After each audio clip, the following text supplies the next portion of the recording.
Some years ago I engaged passage from Charleston, SC, to the city of New York in the fine packet ship Independence, Captain Hardy. We were to sail on the 15th of the month, June, weather permitting, and on the 14th I went on board to arrange some matters in my stateroom.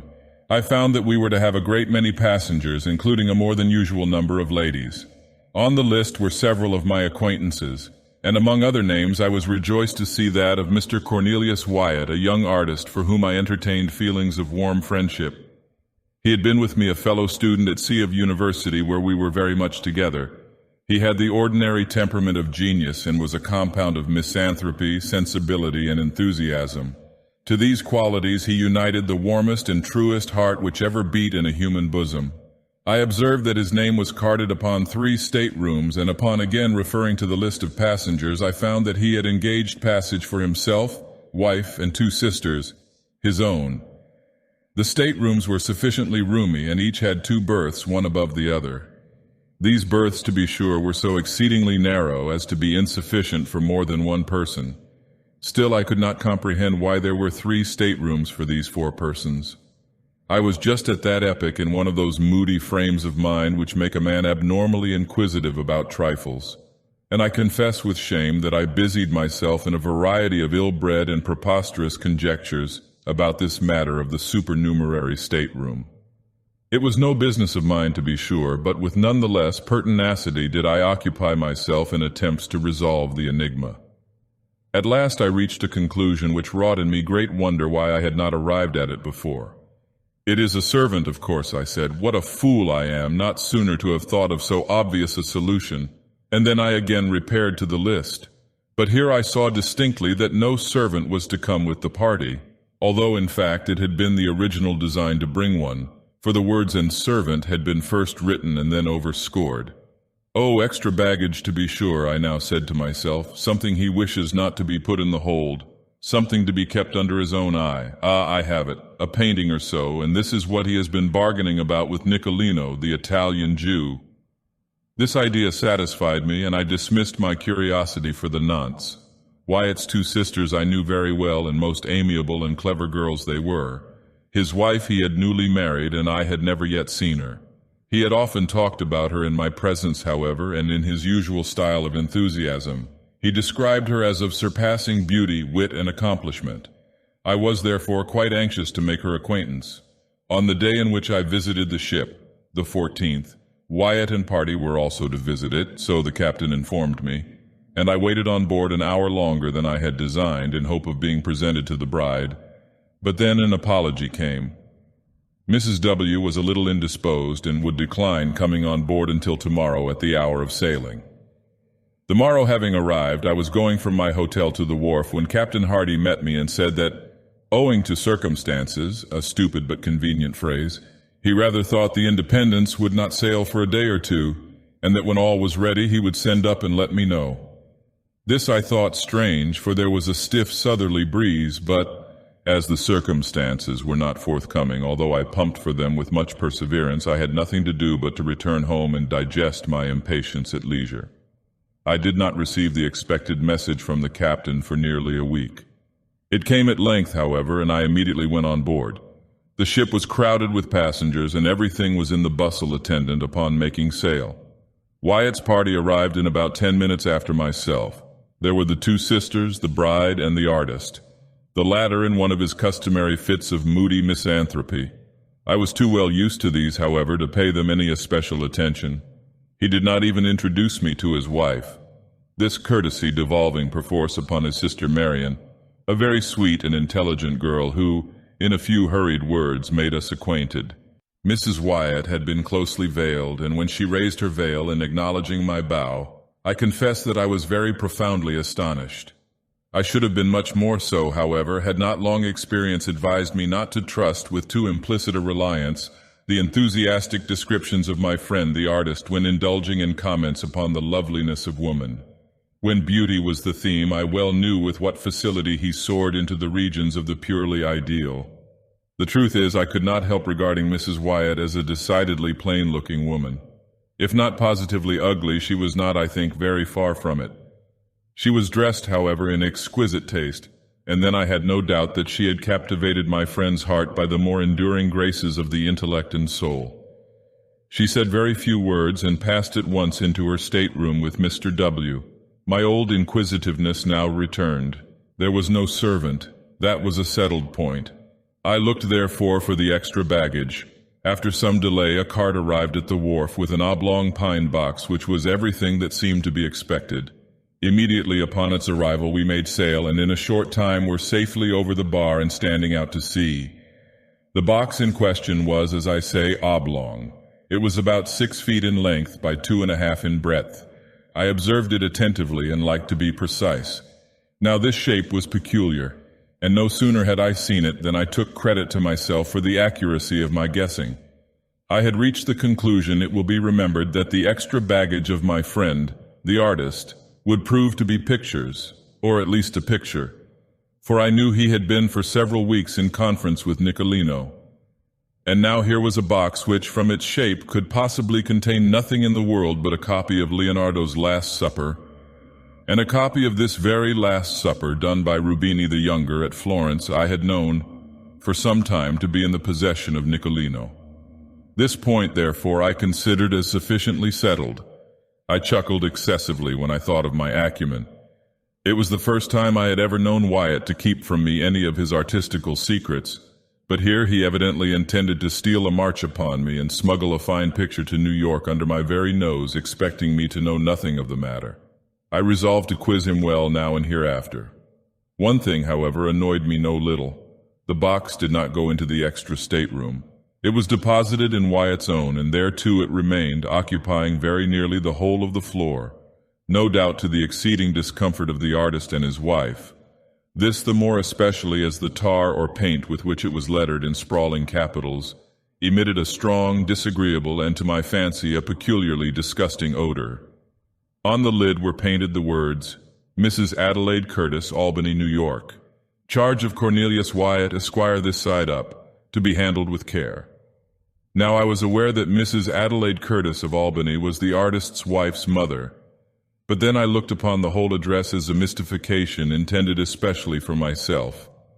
I made up my mind, of course, that the box and contents would never get farther north than the studio of my misanthropic friend in Chambers Street, New York. For the first 3 or 4 days we had fine weather, although the wind was dead ahead, having chopped round to the northward immediately upon our losing sight of the coast. The passengers were, consequently, in high spirits and disposed to be social. I must except, however, Wyatt and his sisters, who behaved stiffly and, I could not help thinking, uncourteously to the rest of the party. Wyatt's conduct I did not so much regard. He was gloomy, even beyond his usual habit. In fact, he was morose. But with him I was prepared for eccentricity. For the sisters, however, I could make no excuse. They secluded themselves in their staterooms during the greater part of the passage and absolutely refused, although I repeatedly urged them to hold communication with any person on board. Mrs. Wyatt herself was far more agreeable. That is to say, she was chatty, and to be chatty is no slight recommendation at sea. She became excessively intimate with most of the ladies, and to my profound astonishment, evinced no equivocal disposition to coquet with the men. She amused us all very much. I say amused, and scarcely know how to explain myself. The truth is, I soon found that Mrs. W. was far oftener laughed at than with. The gentlemen said little about her, but the ladies in a little while pronounced her a good-hearted thing, rather indifferent-looking, totally uneducated, and decidedly vulgar. The great wonder was how Wyatt had been entrapped into such a match. Wealth was the general solution, but this I knew to be no solution at all, for Wyatt had told me that she neither brought him $1 nor had any expectations from any source whatever. He had married, he said, for love and for love only, and his bride was far more than worthy of his love. When I thought of these expressions on the part of my friend, I confess that I felt indescribably puzzled. Could it be possible that he was taking leave of his senses? What else could I think? He, so refined, so intellectual, so fastidious, with so exquisite a perception of the faulty, and so keen an appreciation of the beautiful.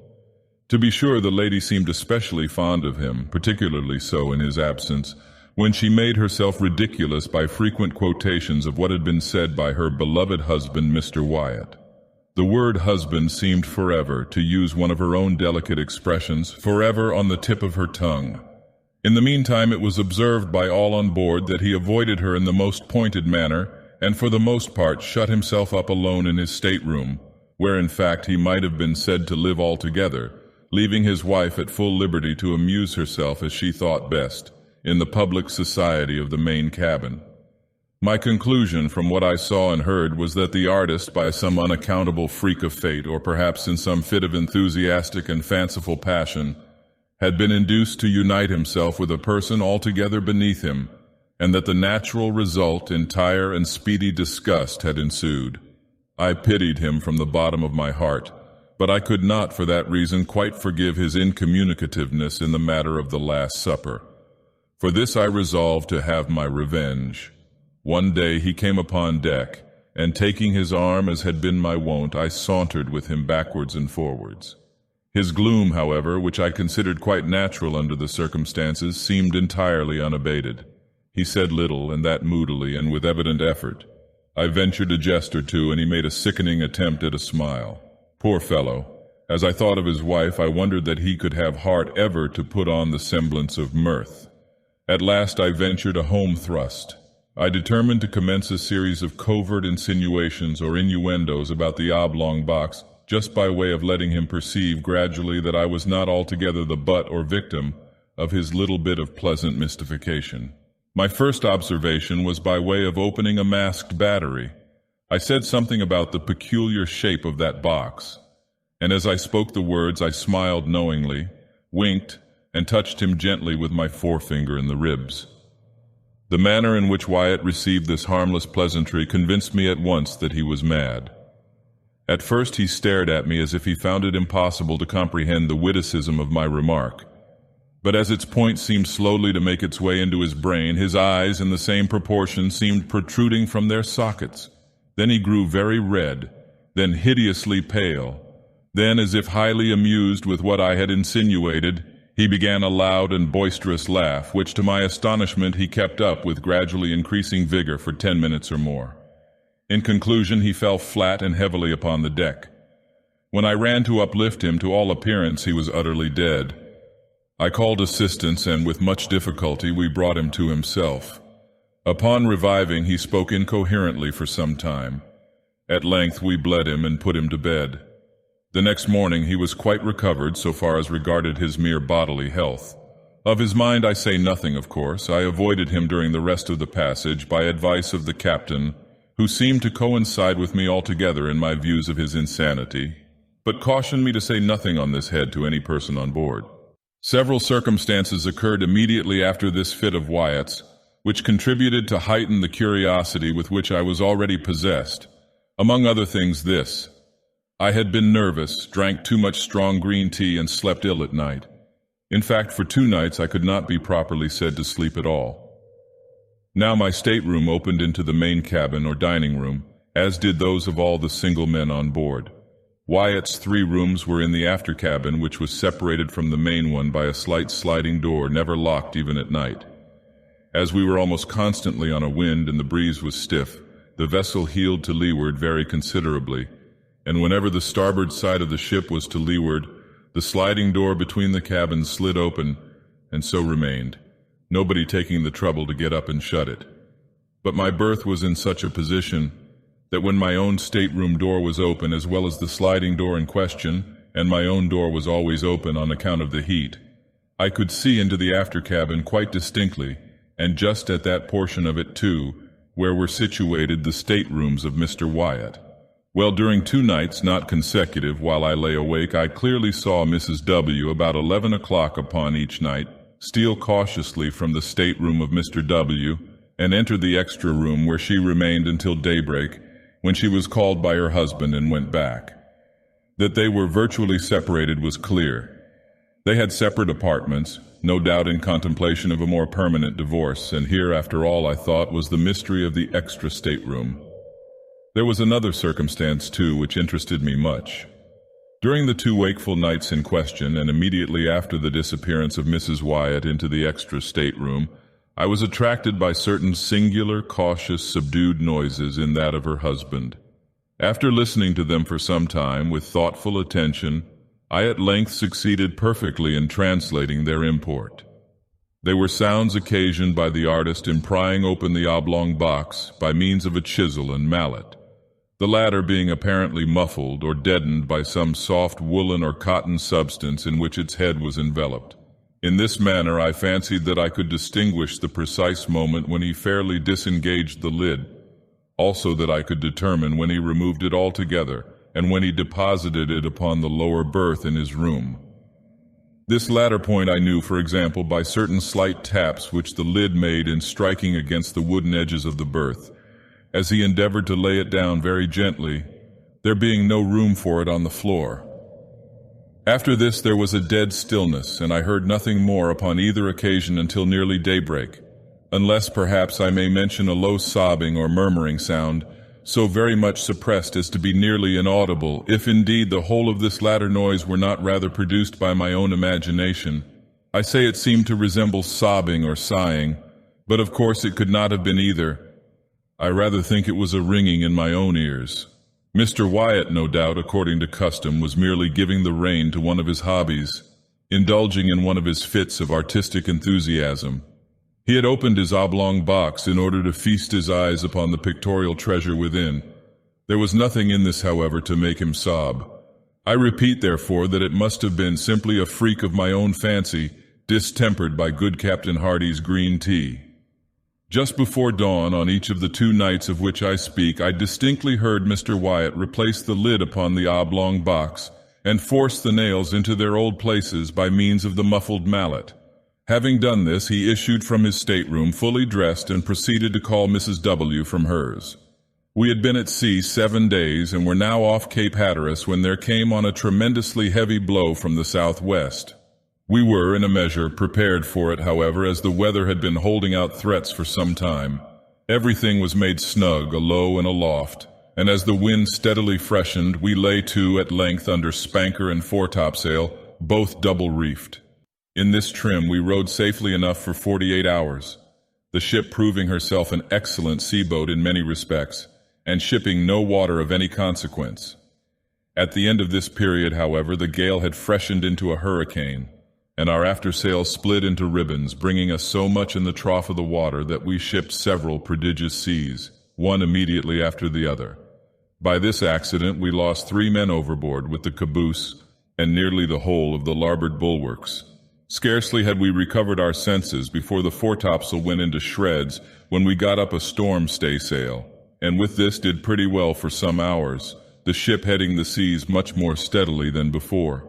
The gale still held on, however, and we saw no signs of its abating. The rigging was found to be ill-fitted and greatly strained, and on the 3rd day of the blow, about 5 in the afternoon, our mizzenmast, in a heavy lurch to windward, went by the board. For an hour or more we tried in vain to get rid of it, on account of the prodigious rolling of the ship, and before we had succeeded, the carpenter came aft and announced 4 feet of water in the hold. To add to our dilemma, we found the pumps choked and nearly useless. All was now confusion and despair, but an effort was made to lighten the ship by throwing overboard as much of her cargo as could be reached, and by cutting away the 2 masts that remained. This we at last accomplished, but we were still unable to do anything at the pumps, and in the meantime the leak gained on us very fast. At sundown the gale had sensibly diminished in violence, and as the sea went down with it, we still entertained faint hopes of saving ourselves in the boats. At 8 p.m. the clouds broke away to windward, and we had the advantage of a full moon, a piece of good fortune which served wonderfully to cheer our drooping spirits. After incredible labor, we succeeded at length in getting the longboat over the side without material accident, and into this we crowded the whole of the crew and most of the passengers. This party made off immediately, and after undergoing much suffering, finally arrived in safety at Ocracoke Inlet on the 3rd day after the wreck. 14 passengers with the captain remained on board, resolving to trust their fortunes to the jolly boat at the stern. We lowered it without difficulty, although it was only by a miracle that we prevented it from swamping as it touched the water. It contained, when afloat, the captain and his wife, Mr. Wyatt and party, a Mexican officer, wife, 4 children, and myself, with a Negro valet. We had no room, of course, for anything except a few positively necessary instruments, some provisions, and the clothes upon our backs. No one had thought of even attempting to save anything more. What must have been the astonishment of all, then, when, having proceeded a few fathoms from the ship, Mr. Wyatt stood up in the stern sheets and coolly demanded of Captain Hardy that the boat should be put back for the purpose of taking in his oblong box. "Sit down, Mr. Wyatt," replied the captain, somewhat sternly. "You will capsize us if you do not sit quite still. Our gunwale is almost in the water now." "The box!" vociferated Mr. Wyatt, still standing. "The box, I say. Captain Hardy, you will not refuse me. Its weight will be but a trifle. It is nothing, mere nothing. By the mother who bore you, for the love of heaven, by your hope of salvation, I implore you to put back for the box." The captain for a moment seemed touched by the earnest appeal of the artist, but he regained his stern composure and merely said, "Mr. Wyatt, you are mad. I cannot listen to you. Sit down, I say, or you will swamp the boat. Stay, hold him, seize him. He is about to spring overboard. There, I knew it, he is over." As the captain said this, Mr. Wyatt in fact sprang from the boat, and as we were yet in the lee of the wreck, succeeded by almost superhuman exertion in getting hold of a rope which hung from the forechains. In another moment he was on board and rushing frantically down into the cabin. In the meantime we had been swept astern of the ship, and being quite out of her lee, were at the mercy of the tremendous sea which was still running. We made a determined effort to put back, but our little boat was like a feather in the breath of the simoom. We saw at a glance that the doom of the unfortunate artist was sealed. As our distance from the wreck rapidly increased, the madman, for as such only could we regard him, was seen to emerge from the companionway, up which, by dint of a strength that appeared superhuman, he dragged bodily the oblong box. While we gazed in extremity of astonishment, he passed rapidly several turns of a 3-inch rope, first around the box and then around his body. In another instant both body and box were in the sea, disappearing suddenly at once and forever. We lingered a while sadly upon our oars, with our eyes riveted upon the spot. At length we pulled steadily away. The silence remained unbroken for an hour, so heavy were all our hearts. Finally I hazarded a remark. "Did you observe, Captain, how suddenly they sank? Was not that an exceedingly singular thing? I confess that I entertained some feeble hope of his final deliverance when I saw him lash himself to the box and commit himself to the sea." "They sank, as a matter of course," replied the captain, "and that like a shot. They will soon rise again, however, but not till the salt melts." "The salt!" I ejaculated. "Hush!" said the captain, pointing to the wife and sisters of the deceased. "We must talk of these things at some more appropriate time." We suffered much and made a narrow escape, but fortune befriended us, as well as our mates in the longboat. We landed in fine, more dead than alive, after 4 days of intense distress upon the beach opposite Roanoke Island. We remained here a week, were not ill-treated by the wreckers, and at length obtained a passage to New York. About a month after the loss of the Independence, I happened to meet Captain Hardy in Broadway. Our conversation turned naturally upon the disaster, and especially upon the sad fate of poor Wyatt. I thus learned the following particulars. The artist had engaged passage for himself, wife, 2 sisters, and a servant. His wife was indeed, as she had been represented, a most lovely and a most accomplished woman. On the morning of the 14th of June, the day in which I first visited the ship, the lady suddenly sickened and died. The young husband was frantic with grief, but circumstances imperatively forbade the deferring his voyage to New York. It was necessary to take to her mother the corpse of his adored wife, and on the other hand the universal prejudice which would prevent his doing so openly was well known. 9/10 of the passengers would have abandoned the ship rather than take passage with a dead body. In this dilemma, Captain Hardy arranged that the corpse, being first partially embalmed and packed with a large quantity of salt in a box of suitable dimensions, should be conveyed on board as merchandise. Nothing was to be said of the lady's decease, and as it was well understood that Mr. Wyatt had engaged passage for his wife, it became necessary that some person should personate her during the voyage. This, the deceased's lady's maid was easily prevailed on to do. The extra stateroom originally engaged for this girl during her mistress's life was now merely retained. In this stateroom the pseudo-wife slept, of course, every night. In the daytime she performed to the best of her ability the part of her mistress, whose person, it had been carefully ascertained, was unknown to any of the passengers on board. My own mistake arose, naturally enough, through too careless, too inquisitive, and too impulsive a temperament. But of late it is a rare thing that I sleep soundly at night. There is a countenance which haunts me, turn as I will. There is an hysterical laugh which will forever ring within my ears.